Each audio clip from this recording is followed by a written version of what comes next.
Also tonight, Dillon Brooks will be back on the court after being villainized and ejected. Take a listen. The media making me a villain, the fans making me a villain, and then that just creates a whole different persona on me.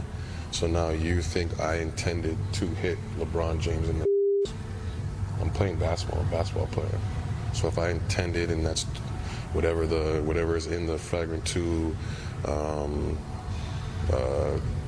category of having a flagrant 2, and you think I did that, that means you think I'm that type of person.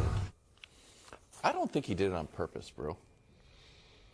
I would tend to agree. Does he think that we think he did it on purpose? Well, he got ejected because the refs thought he did it on purpose. Well, it's excessive. Well, I also think the refs knew that a few days ago James Harden got ejected for the same thing. I agree. So I think that, like the NBA, I think they should have distanced themselves from all that happened last week, those terrible calls, and start over. It seems like they're just, hey, that's the precedent that's been set. Let's go with it. Especially when you got a guy with Dillon Brooks. And I know we're going to talk about this game tonight specifically, but can I give a counterpoint to that? We have had 4 significant moments of flagrant, is he going to be thrown out, is he not going to be thrown out in these playoffs. 3 of the 4 have involved the most flagrant foul-prone players we have in the league. Brooks, Draymond, and Embiid. Harden's, I think, was ridiculous, and I think the refs knew they had screwed up in not throwing out Embiid, and so they threw out Harden. That whole game, I thought it was poorly officiated. I was in the stands for it. The whole thing was bad.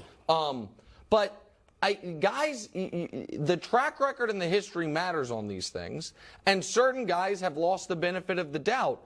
And Dillon Brooks reaching for the ball with his offhand, backhanded, is not going for a steal. What you think he did it on purpose? I'm saying he wasn't going for a steal. How could he have gotten the steal? So he's on national television. He's going to be like, I've got a plan.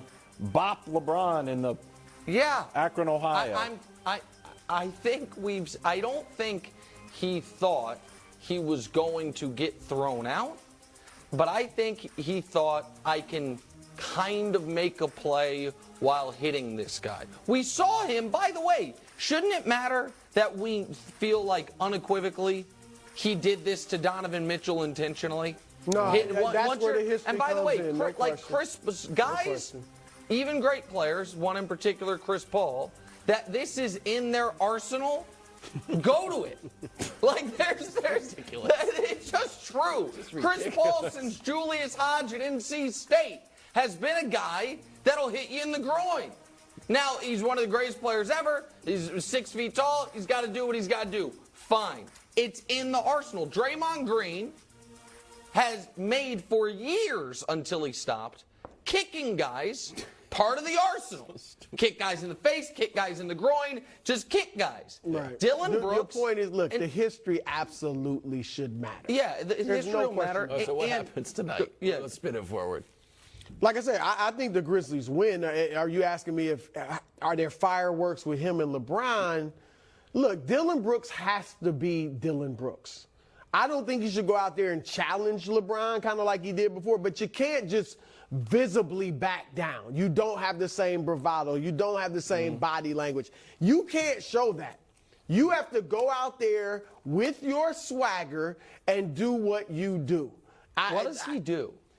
He plays defense. But this series he hasn't. Well, you got to do the best you can. He does what he does. He's a valuable player, member of that team, especially with the 2 players now that they have injured, Brandon Clark and Steven Adams. So I think my point is, Nick, he has to be confident. All right, he has to go out there and play his game. He can't shrink from it. I don't think he is confident. I think right now he's lost. Yeah. And I think that guys that play the Dillon Brooks role, you can see them showing up, not in the box score, obviously, but it doesn't always mean their box score numbers are horrible. And Dillon Brooks is giving you nothing this series. He is adding can we show his numbers again, Hubs, if that's possible? He's giving you negative value. LeBron is shooting 65% against him. He's not rebounding. He's not assisting. He's not scoring, but he is shooting. Yeah. And so everything about it has been awful. Conversely, LeBron, I do not think has fully revved the engine yet this postseason, and I think he will tonight. I think LeBron understands acutely that they win tonight and the series is over. They lose tonight and they are in a best of 3 against a team who has one guy who can go crazy at any given moment in a good way in John Morant. They saw him do it. And that is, I would argue, the one position the Lakers have the most trouble guarding, which is the amazing point of attack guard. Why De'Aaron Fox, I thought, could have some success against the Lakers. Same reason Ja could have some success against the Lakers. Steph's a different type of player, but he obviously I could think as well. LeBron plays the way he's been playing. I think Memphis would love for him, as we talked about last week, to go out there and rev the engine. If you mean go for 40, try to close the door, yeah. I think he needs to continue to play within the flow of the offense. If AD does have it going, if Rui and these other guys are hitting shots, I think he needs to play that way, because I think, look, again, this has been a compelling series in some part because of the trash talk, in some part because other series have been great. This doesn't feel like the first round. It's the first round. And LeBron knows that at 38, he's still got preferably 3 more rounds to go. So if he knows that they can win this game and take control of the series without him having to go ballistic, I think he will. Let's take a look at the odds in the West. Suns, still number 1. Kevin Durant's only lost 1 game in a Suns uniform. Then Denver, then the Warriors, then the Lake Show, and the Kings. Now, we made this graphic before De'Aaron Fox's injury was reported. That line has moved to plus 500, and now the Warriors are favored to win Game 5. Plus, not the Kings have moved plus 15. What'd I say? 5. Oh, I'm sorry, plus Yeah. 15. I was going to say, don't bet that, plus 5. Yeah, don't do 15. And then the Grizzlies. Yeah. So, Nick. I think this is, I think the Lakers look like the best team, and I think this is breaking perfectly for them. So we can just go down the list, right? You have Denver, who should be done with Minnesota. They will be. And they will be, but it's an extra game, and more importantly then they have a real war on their hands against Phoenix. Right. And that is whoever comes out of that series, I believe that is a 7-game war in that series. And if Phoenix comes out of it, then that is going to be, what's 7 times 44? Because that's what Durant will be playing. That's another 308 minutes for Durant and Booker. That's not going to be easy for them and Chris Paul. And then, I know you disagree with me, Brew, I think the Kings would have given the Lakers more trouble than the Warriors. Both teams would have home court against the Lakers.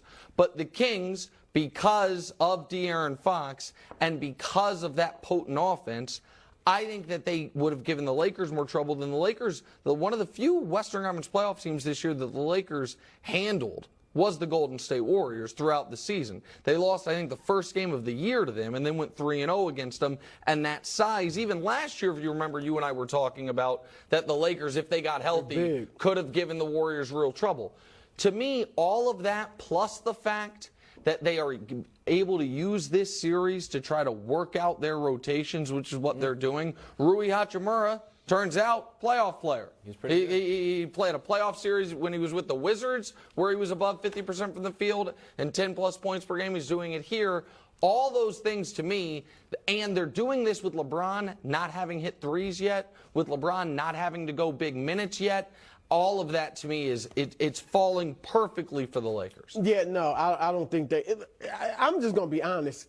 There really isn't a favorite in the West.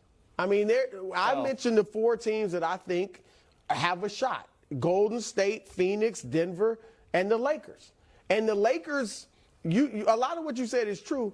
But again, they lost to the Grizzlies without Ja Morant. We'll see what happens tonight. So I don't think they've been head and shoulders in performance above everyone else. Denver lost last night. They're up 3-0. They should have closed it out.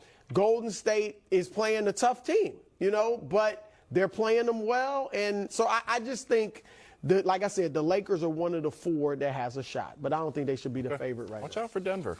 Yeah, Denver's going to be tough. But I agree, Denver's going to be a war. Phoenix is a really bad matchup for Denver. The altitude will help and the rest will help for Denver, but that's a bad matchup because They might not get more rest